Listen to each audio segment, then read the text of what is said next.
Welcome to the Growth Zone. Today's topic is the coronavirus. Everybody's talking about this virus. Everybody's going nuts about it. People are not going to work. The exports are dropping. The imports are dropping too. And that actually makes us think, well, what does that kind of craze do to our economies? It creates havoc. Exactly. Havoc. It means people fear to go out. People fear that there'll be like a snowstorm coming upon us. Reality is things are quite different. But when the buzzer rings, we have to think, how do we go about with this kind of epidemic situation? And yeah, just look at what's happening. Big airlines are reducing the amount of freight they're shipping. They're reducing the amount of flights. They are even stopping to hire new people.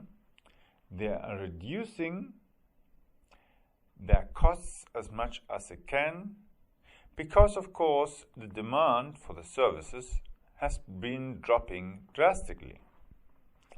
But yes, what does that actually make you realize? Just look at the situation in China. So China isn't exporting as much as we should be exporting. Well, wait a minute. We in Europe are exporting, but sometimes we're exporting stuff that we don't make anymore ourselves. Just as an example, recently I went to a store to buy a new mattress.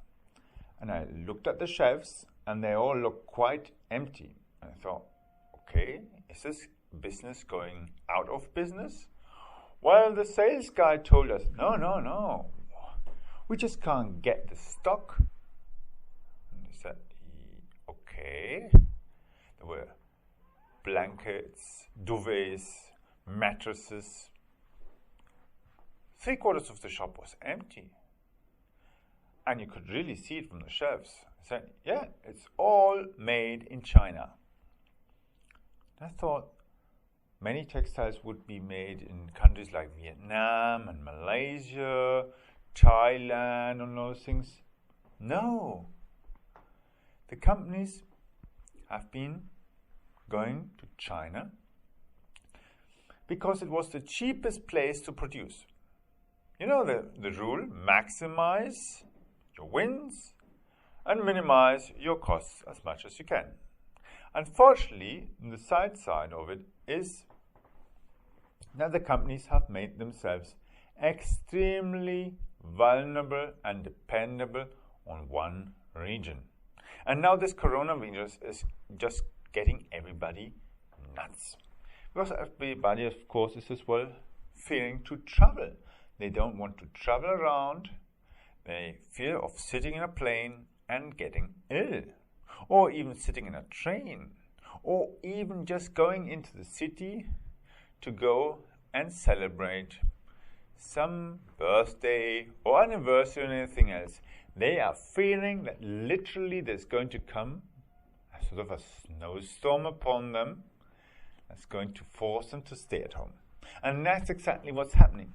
People are deciding to change their habits just for self-defense.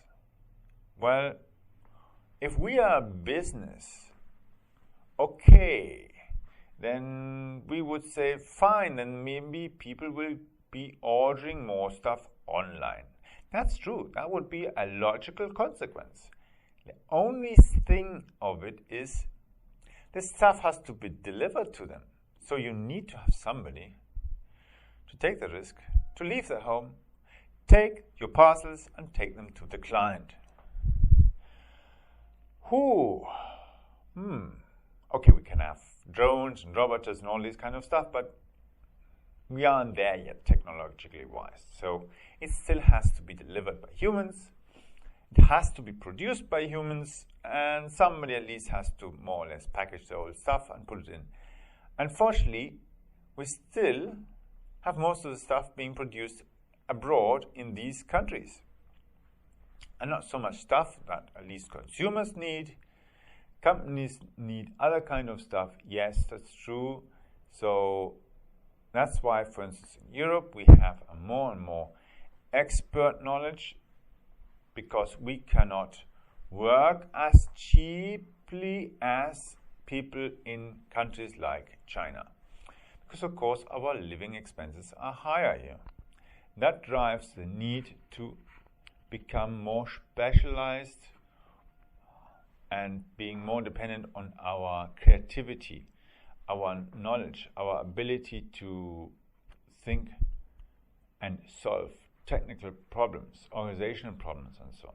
These things are not so common in those countries where it's just cheap labor. So, yeah, the coronavirus is obviously getting us all nuts.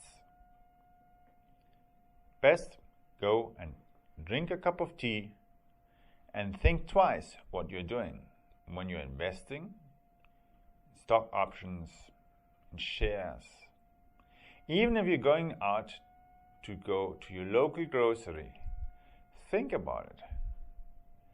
Maybe it's your last purchase. What next virus will be hopping around the corner and eating you up? Ooh. So, think how you can do something really innovative and fantastic to change this world and not drive it nuts.